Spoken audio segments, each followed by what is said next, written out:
باب نمبر 5 ہجرت مدینہ۔ ہجرت مدینہ کے اسباب: رسول اللہ صلی اللہ علیہ وسلم کی ہجرت کا راستہ، مدینہ منورہ میں تشریف آوری۔ ہجرت مدینہ کے اسباب: ظلم و تشدد۔ جب سے رسول اللہ صلی اللہ علیہ وسلم نے اعلانیہ دعوت و تبلیغ کا کام شروع کیا تو آپ اور آپ کے پیروکاروں کو مختلف قسم کی مظالم کا سامنا کرنا پڑا۔ ہم سابقہ صفحات میں اس کی تفصیلات بیان کر چکے ہیں۔ ان حالات میں رسول اللہ صلی اللہ علیہ وسلم کو یہی فکر لاحق ہو رہی تھی کہ مکہ سے باہر حمایتی تلاش کیے جائے، کیونکہ مکہ کی عمومی فضا تو ضد اور تعصب کا شکار تھی۔ ہجرت حبشہ و ہجرت طائف اور آخرکار ہجرت مدینہ اسی سوچ کا نتیجہ تھی۔ اس حقیقت میں کوئی شک نہیں ہونا چاہیے کہ کفار کا ظلم و تشدد ہی ہجرت مدینہ کا سبب بنا۔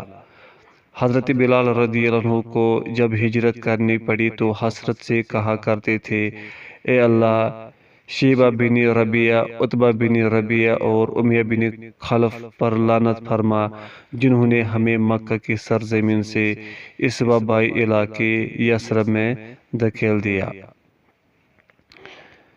صحیح البخاری۔ حضرت عائشہ رضی اللہ عنہ اپنے والد محترم حضرت ابوبکر صدیق رضی اللہ عنہ کی ہجرت مدینہ کا سبب یوں بیان فرماتی ہیں، ابا جان نبی کریم صلی اللہ علیہ وسلم سے ہجرت کی اجازت طلب کی، کیونکہ کفار کی طرف سے تشدد کی انتہا ہو گئی تھی۔ اس سے پہلے اسی ظلم و تشدد کی بنا پر انہوں نے اور دیگر صحابہ نے حبشہ کی طرف کوچ کر جانے کی ٹھانی تھی۔ حضرت عائشہ رضی اللہ عنہا ہی کا بیان ہے کہ جب مسلمان کفار کی طرف سے آزمائش کا نشانہ بنے تو حضرت ابوبکر حبشہ کی طرف ہجرت کے لیے مکہ سے نکل کر کھڑے ہوئے۔ ابن اسحاق نے بھی لکھا ہے کہ ہجرت مدینہ کے اسباب میں سے ایک سبب مسلمانوں کا شدید عذاب و تکلیف میں مبتلا ہونا تھا۔ دعوت و تبلیغ کے لیے حمایت میسر آنا۔ سابقہ صفحات میں مسند احمد اور سیرت ابن اسحاق کے حوالے سے بیعت عقبہ ثانیہ کی تفصیلات بیان ہو چکی ہیں۔ ان سے یہ بات ثابت ہو جاتی ہے۔ تکذیب: رؤسائے قریش اور عوام الناس کا آپ کی تکذیب کرنا بھی ہجرت کا سبب بنا، چنانچہ عمومی تکذیب ہی کی بنا پر رسول اللہ صلی اللہ علیہ وسلم مجبور ہو کر ان دوسرے لوگوں کے بارے میں سوچنے لگے جن سے تصدیق کی امید کی جا سکتی تھی۔ حضرت سعد بن معاذ رضی اللہ عنہ کی ایک دعا بھی اس کی وضاحت کرتی ہے، اے اللہ، تو جانتا ہے کہ میری سب سے بڑی خواہش یہی تھی کہ میں تیرے راستے میں ان لوگوں سے جہاد کروں جنہوں نے تیرے رسول صلی اللہ علیہ وسلم کی تکذیب کی اور انہیں مکہ سے نکلنے پر مجبور کر دیا۔ ایک دوسری روایت میں رسول کے بجائے نبی کے الفاظ ہیں اور صراحت ہے کہ ان لوگوں سے مراد قریش ہیں۔ ابن اسحاق نے رسول اللہ صلی اللہ علیہ وسلم کی ہجرت کے اسباب بیان کرتے ہوئے تکذیب قریش کو بھی ایک اہم سبب قرار دیا ہے۔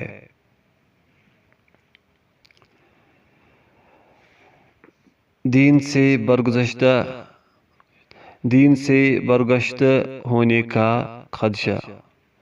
حضرت عائشہ رضی اللہ عنہا سے ہجرت کے بارے میں پوچھا گیا تو انہوں نے فرمایا، مومنین اپنے دین کو بچانے کے لیے اللہ تعالیٰ اور اس کے رسول صلی اللہ علیہ وسلم کی طرف بھاگتے تھے تاکہ کہیں انہیں ان کے دین سے برگشتہ نہ کر دیا جائے۔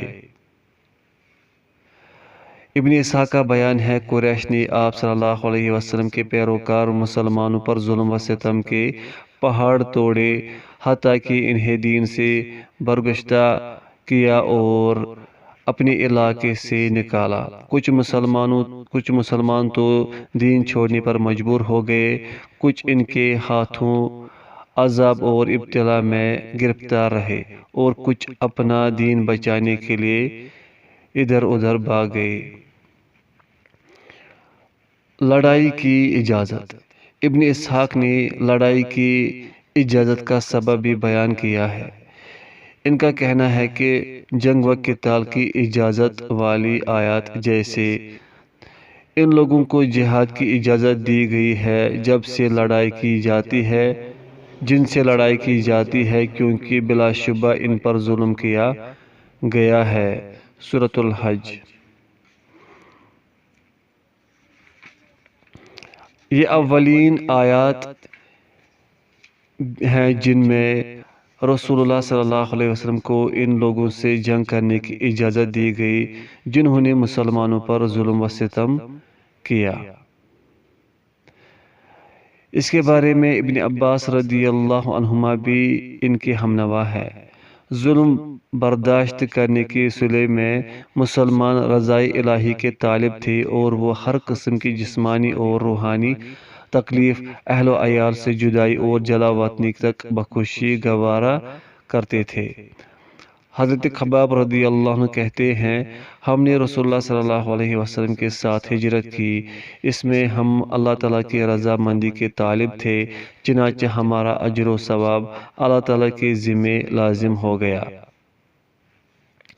ہجرت اور مہاجرین کی فضیلت میں بکثرت احادیث ہیں۔ حکومت کے بغیر اسلام اپنی ٹانگوں پر کھڑا نہیں ہو سکتا تھا۔ علاقہ اور فرمان بردار رعایا کے بغیر حکومت کا تصور نہیں کیا جا سکتا۔ یہ سب کچھ ہجرت ہی کی بدولت حاصل ہوا۔ امام بخاری رحمہ اللہ نے حضرت عائشہ رضی اللہ عنہا کی روایت بیان کی ہے کہ وہ فرماتی ہیں، نبی کریم صلی اللہ علیہ وسلم نے مکہ مکرمہ میں مسلمانوں سے فرمایا تھا، مجھے تمہارا دارالہجرت کھجوروں والا علاقہ دکھایا گیا ہے، جس کے دائیں بائیں 2 پتھریلے میدان ہیں۔ پھر جس نے ہجرت کرنا چاہی اس نے مدینہ منورہ ہجرت کی، اور ان لوگوں کی بڑی تعداد بھی جو حبشہ گئے تھے مدینہ منورہ لوٹ آئے۔ اولین مہاجرین۔ امام بخاری رحمہ اللہ نے بیان کیا ہے کہ سب سے پہلے مدینہ منورہ کی طرف ہجرت کرنے والے حضرت مصعب بن عمیر اور حضرت عبداللہ بن ام مکتوم رضی اللہ عنہما تھے۔ ابن اسحاق اور ابن سعد کا بیان ہے کہ سب سے پہلے ہجرت کرنے والے حضرت ابو سلمہ بن عبد الاسد رضی اللہ عنہ تھے۔ موسیٰ بن عقبہ بھی اسی کے قائل ہے۔ حافظ ابن حجر رحمہ اللہ کا بیان ہے کہ مورخین کے اس قول اور صحیح بخاری کے روایت میں تطبیق یوں ممکن ہے کہ دونوں کو مختلف نوعیت کی اولیت حاصل تھی۔ حضرت ابو سلمہ نکلے تو تھے، مگر ان کا مقصد مدینہ منورہ میں مستقل اقامت کا نہیں تھا۔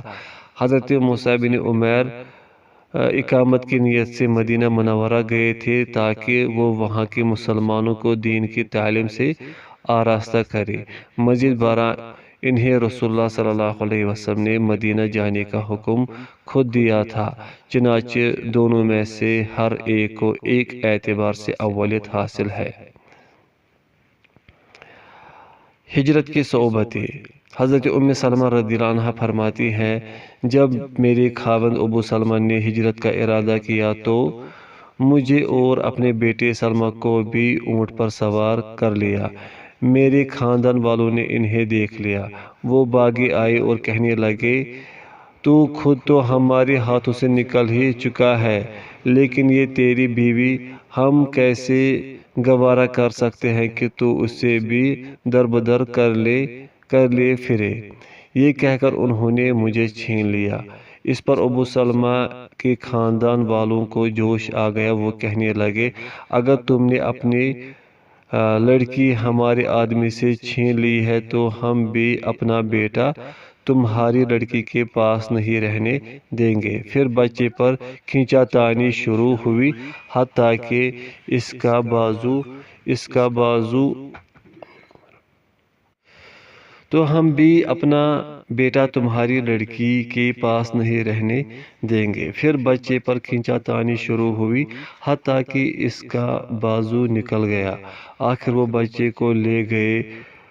ابو سلمہ رضی اللہ عنہ اکیلے ہی مدینہ منورہ پہنچ گئے۔ مصیبت کی ماری سلمہ ہر روز صبح وادی بطحا میں آ کر بیٹھ جاتی اور شام تک روتی رہتی۔ اس حالت زار پر پورا سال گزر گیا۔ آخر ان کے ایک رشتہ دار کو ان پر ترس آیا۔ وہ ان کے خاندان سے کہنے لگا، او ظالمو، تم اس مسکین لڑکی کو جانے کیوں نہیں دیتے؟ تم نے اسے خاوند اور بیٹے سے جدا کر رکھا ہے۔ انہیں بھی ندامت ہوئی، کہنے لگے، اگر تو اپنے خاوند کے پاس جانا چاہتی ہے تو چلی جا۔ سلمہ خوشی سے بھاگتی ہوئی ابو سلمہ کے خاندان کے پاس گئی، ان سے اپنا بچہ واپس لیا اور عثمان بن ابی طلحہ رضی اللہ عنہ کے ہمراہ مدینہ منورہ ہجرت کر گئے۔ حضرت صہیب رضی اللہ عنہ نے ہجرت کا ارادہ کیا تو مشرکین مزاحم ہوئے، کہنے لگے، جب تو ہمارے پاس آیا تھا تو حقیر اور نہایت فقیر تھا، یہاں رہ کر مالا مال ہوا اور مرتبہ حاصل کیا، اب تو چاہتا ہے کہ جان و مال دونوں کو لے کر نکل بھاگے؟ اللہ کی قسم یہ ہرگز نہ ہوگا۔ صہیب کہنے لگے، اچھا اگر میں اپنا سارا سامان تمہیں دے دوں تو مجھے جانے دو گے؟ وہ فوراً بولے، ہاں ہاں۔ حضرت صہیب رضی اللہ عنہ نے کہا، تو سن لو، میں نے اپنا سارا مال تمہیں دے دیا اور خالی ہاتھ مدینہ منورہ پہنچ گئے۔ رسول اللہ صلی اللہ علیہ وسلم کو یہ ماجرا معلوم ہوا تو فرمایا، صہیب فائدے میں رہا۔ خود حضرت صہیب رضی اللہ عنہ سے ایک روایت میں ہے کہ جب مشرکین نے مجھے گھیرے میں لے لیا تو میں نے ان سے کہا، چاہو تو میں تمہیں سونے کی اشرفیاں دے دیتا ہوں، لیکن مجھے جانے دو۔ وہ راضی ہو گئے۔ میں نے کہا، میرے گھر کی دہلیز کے نیچے کئی اوقیہ سونا دفن ہے، جا کر نکالو۔ پھر میں چل پڑا اور قباء میں رسول اللہ صلی اللہ علیہ وسلم کو جا ملا۔ ابھی آپ صلی اللہ علیہ وسلم وہاں سے روانہ نہیں ہوئے تھے۔ آپ صلی اللہ علیہ وسلم نے مجھے دیکھتے ہی فرمایا، ابو یحییٰ، تجارت سود مند ثابت ہوئی۔ پھر آپ نے یہ آیت تلاوت فرمائی، اور لوگوں میں سے وہ بھی ہے جو اللہ کی رضا کی تلاش میں اپنی جان بیچ دیتا ہے۔ سورۃ البقرہ۔ چند مرسل روایت اس مفہوم کی آئی ہیں کہ یہ آیت وَمِنَ النَّاسِ مَن يَشْتَرِي حضرت صہیب کی ہجرت کے سلسلے میں ہے اور انہی کے بارے میں نازل ہوئی ہے۔ امام طبری نے یہ روایت ذکر کرنے کے بعد ان پر یوں تبصرہ کیا ہے، یہ جو روایت ہے کہ یہ آیت حضرت صہیب کے بارے میں نازل ہوئی تو یہ کوئی بعید بات نہیں، اس لیے کہ ممکن ہے یہ آیت رسول اللہ صلی اللہ علیہ وسلم پر کسی ایک سبب کی بنا پر نازل ہوئی ہو، لیکن یہ اپنے مفہوم کے لحاظ سے اس قدر جامع ہے کہ تمام متعلقہ واقعات پر محیط ہو کر ان پر پوری طرح صادق آ رہی ہے۔ علامہ ابن کثیر رحمہ اللہ نے اس آیت کے بارے میں مختلف روایات ذکر کرنے کے بعد لکھا ہے، اکثر اہل علم نے اس کا مطلب یہ لیا ہے کہ یہ آیت ہر مجاہد فی سبیل اللہ کے بارے میں نازل ہوئی ہے۔ امام طبری اور علامہ ابن کثیر رحمہ اللہ کے خیالات میں کوئی تعارض نہیں، کیونکہ آیات کے الفاظ کا عموم معتبر ہوتا ہے، نہ کہ خاص سبب نزول، جیسا کہ فقہاء نے صراحت کی ہے۔ حضرت عمر بن خطاب رضی اللہ عنہ اور ان کے ساتھیوں کی ہجرت۔ ابن اسحاق نے حضرت عمر رضی اللہ عنہ کی روایت بیان کی ہے۔ وہ کہتے ہیں، میں نے عیاش بن ابی ربیہ اور ہشام بن عاص بن وائل سہمی کے ساتھ طے کیا کہ کل صبح صرف کے قریب ازات بنی غفار میں تنازب حاشیہ تنازب بلازری کا کہنا ہے تنازب اور ازات بنی غفار ایک ہی جگہ کا نام ہے۔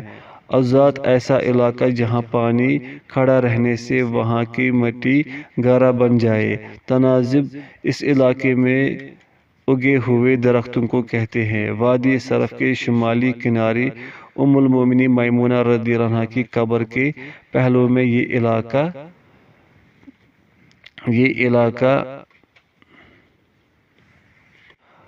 اب بھی اپنے درختوں سمیت موجود ہے۔ اس کے مغربی حصے میں شمال کی جانب مکہ سے 13 کلومیٹر کے فاصلے پر ایک قبیلہ آباد تھا۔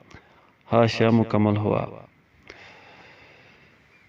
تنازب کے مقام پر اکٹھے ہوں گے۔ اگر ہم میں سے کوئی وقت مقررہ پر نہ پہنچ سکا تو سمجھا جائے کہ اسے قید کر دیا گیا ہے، پس باقی دونوں چل پڑیں گے۔ صبح ہوئی تو میں اور عیاش تنازب کے مقام پر پہنچ گئے۔ ہشام نہ پہنچ سکا، اسے مجبور کر کے دین سے برگزیدہ کر دیا گیا۔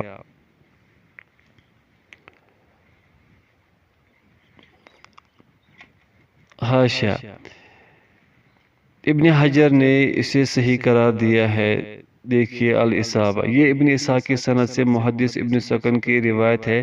عمر رضی اللہ عنہ کی ہجرت کے متعلق یہ صحیح روایت اس ضعیف روایت کے مخالف ہے، جو عام طور پر مشہور ہے کہ عمر رضی اللہ عنہ نے اپنی ہجرت کا اعلان کیا اور مشرکین سے کہا، جو چاہتا ہے کہ اس کی ماں اسے گوا دے اور اس کی بیوی بیوہ ہو جائے، وہ مجھے اس وادی سے باہر ملے۔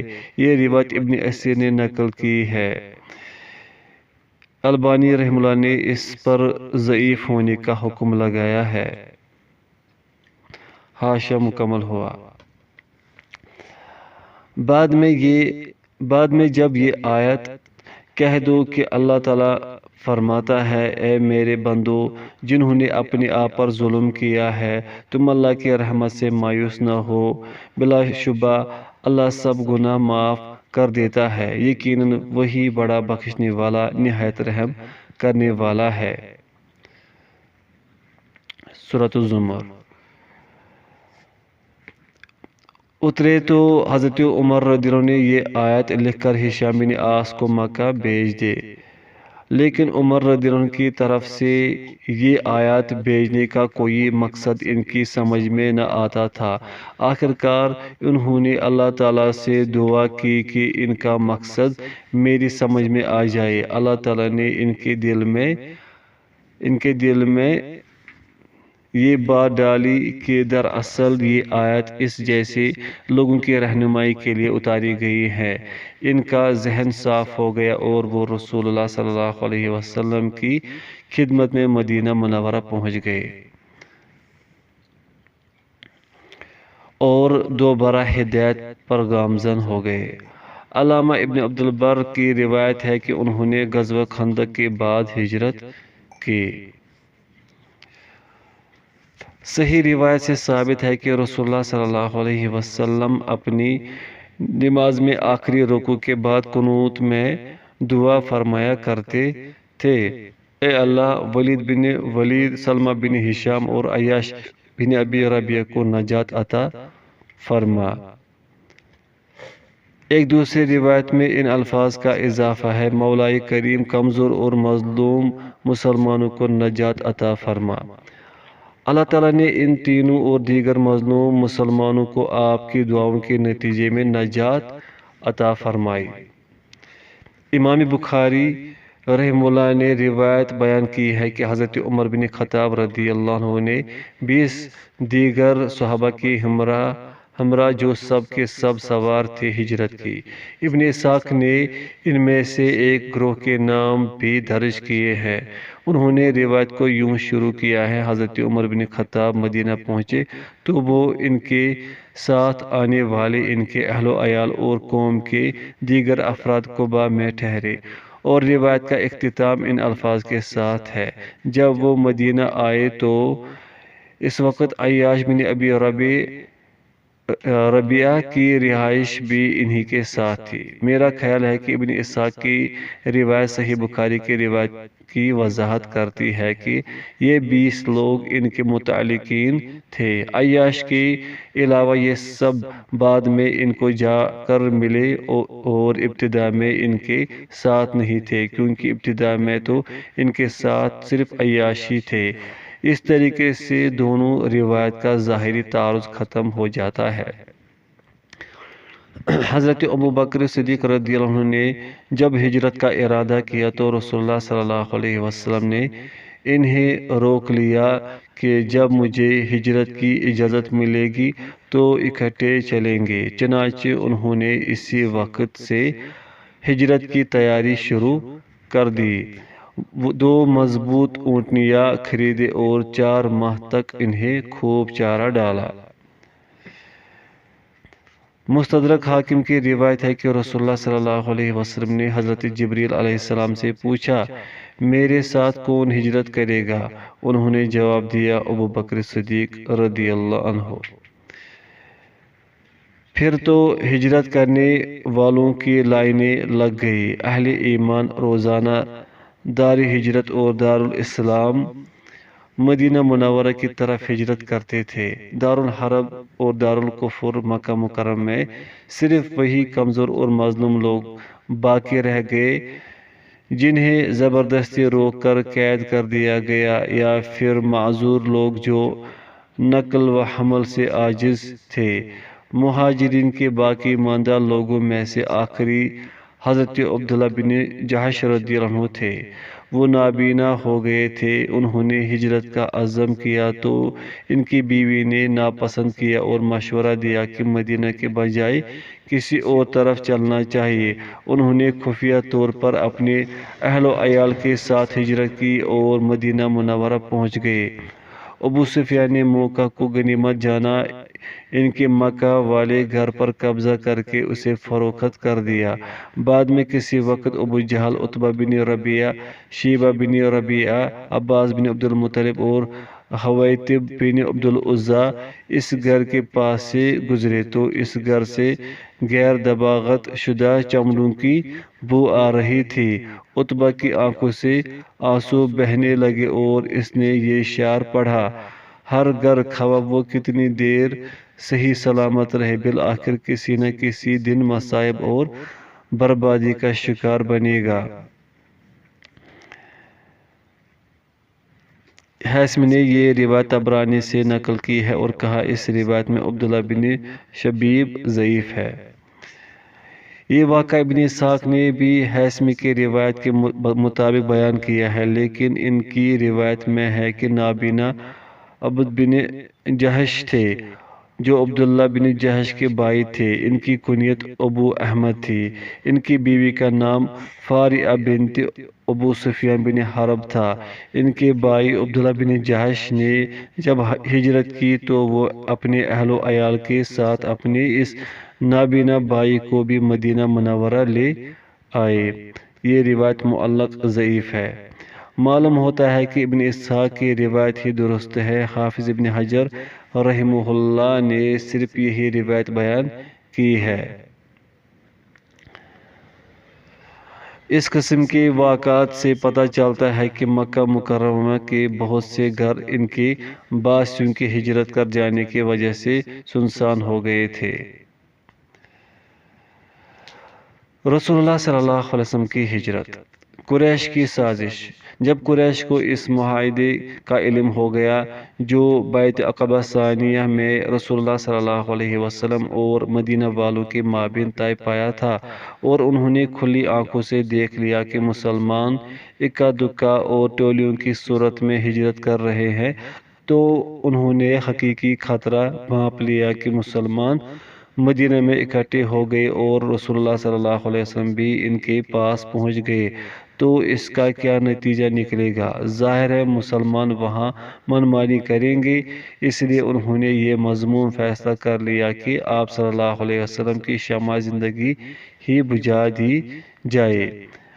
بیعت عقبہ ثانیہ سے تقریباً 2.5 ماہ بعد 14 نبوی کے ماہ صفر کی 26 تاریخ 12 ستمبر 622 عیسوی کو بروز جمعرات قریشی سرداروں کا دارالندوہ میں ایک عظیم اجتماع ہوا۔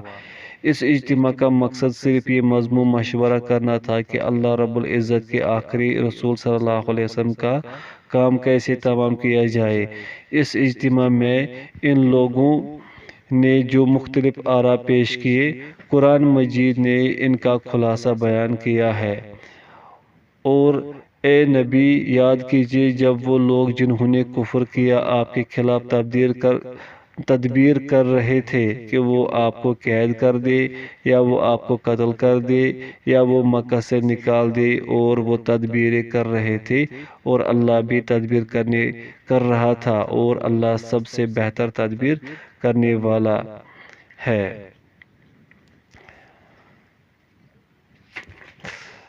احادیث و آثار میں اس آیت کی تفصیلات آئی ہے۔ اس آیت کے نزول کے بارے میں مسند احمد میں حضرت ابن عباس رضی اللہ عنہما کی روایت کے علاوہ ابن اسحاق نے ان کی ایک اور روایت اس کے بارے میں بیان کی ہے، جس میں اس سازش کی مزید تفصیل بیان کی گئی ہے۔ اس روایت کے مطابق جب وہ رسول اللہ صلی اللہ علیہ وسلم کے بارے میں مشورہ کرنے اکٹھے ہوئے تو وہاں ابلیس بھی ایک معمر آدمی شیخ کے روپ میں آ گیا۔ وہ کہنے لگا، میں نجد سے آیا ہوں۔ تم لوگ جس مقصد کے لیے اکٹھے ہوئے ہو میں نے اس کے متعلق سنا ہے۔ مجھے بھی اس معاملے میں گہری دلچسپی ہے۔ میں نے سوچا کہ میں بھی مشورے میں شرکت کروں اور تمہاری خیر خواہی کروں۔ یہ سن کر قریشی مطمئن ہو گئے۔ بحث شروع ہوئی تو ایک سردار کہنے لگا، اس رسول کو قید کر دیا جائے۔ نجدی شیخ کہنے لگا، اللہ کی قسم ہرگز نہیں، یہ درست رائے نہیں۔ اگر تم نے اسے قید کر دیا تو یہ خبر اڑتی اڑتی اس کے ساتھیوں تک بہر صورت پہنچ جائے گی۔ کوئی بعید نہیں کہ وہ تم پر حملہ کر دے اور اسے تم سے چھڑا لیں گے، پھر اس کے ذریعے سے اپنی جمعیت بڑھا کر تمہیں مغلوب کر لے۔ ایک اور سردار نے تجویز پیش کی کہ اسے مکہ سے نکال دیا جائے۔ نجدی شیخ نے یہ تجویز بھی رد کر دی اور کہا، اس رسول کی زبان کی مٹھاس اور لہجے کی حلاوت دلوں کو فتح کر لے گی، اس طرح وہ لوگوں کو اپنے پیچھے لگا کر تم پر غالب آ جائے گا۔ آخرکار ابو جہل لعین نے تجویز پیش کی کہ ہر قبیلے سے ایک اعلیٰ نسب، بلند مرتبہ اور سجیلا نوجوان چنا جائے اور ان میں سے ہر ایک کو تیز ترار تلوار دی جائے۔ وہ سب کے سب مل کر یک بارگی محمد صلی اللہ علیہ وسلم پر اس طرح ٹوٹ پڑے کہ ہر ایک کی تلوار اس کے جسم میں پیوست ہو جائے۔ اس طرح اس کا خون تمام قبائل میں تقسیم ہو جائے گا۔ محمد کا خاندان بنو عبد مناف پوری قوم قریش سے ٹکر نہیں لے سکے گا۔ مجبوراً وہ دیت پر راضی ہو جائیں گے اور ہم بخوشی دیت ادا کر دیں گے۔ نجدی شیخ نے اس تجویز کی پرزور تائید کی، جس پر سب متفق ہو گئے اور یہ طے کر کے اجلاس برخواست ہو گیا۔ اب انہیں عمل درآمد کی مہم درپیش تھی۔ حاشیہ: اس روایت میں قریش کے اجتماع کے وقت کا تعین نہیں کیا گیا کہ یہ دن کی منعقد ہوا تھا یا رات کو۔ ہمیں یہ بھی معلوم نہیں ہو سکا کہ قتل کی قرارداد پاس ہونے اور اس پر عمل درآمد کی شروعات میں کتنے دنوں کا فاصلہ تھا۔ حاشیہ مکمل ہوا۔